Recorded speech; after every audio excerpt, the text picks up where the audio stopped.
Hello everyone, I'm your friend Molly. Today we are gonna talk about another Chinese idiom, 笨鸟先飞, which means clumsy birds have to start flying early. Here is the story. A bird hatches 6 baby birds. Xiao Liu is very weak and small. His sisters and brothers usually bully him. The other birds usually rob food from his mouth. And Xiao Liu suffers from hunger. Sisters and brothers call him clumsy bird.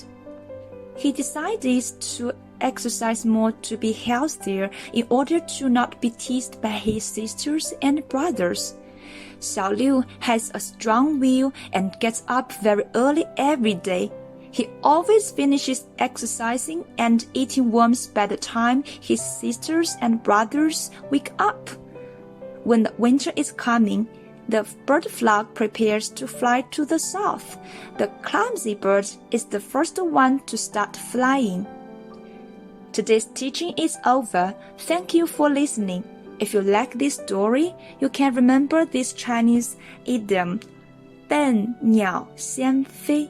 Read with me. 笨鸟先飞. We'll see you next time. Bye.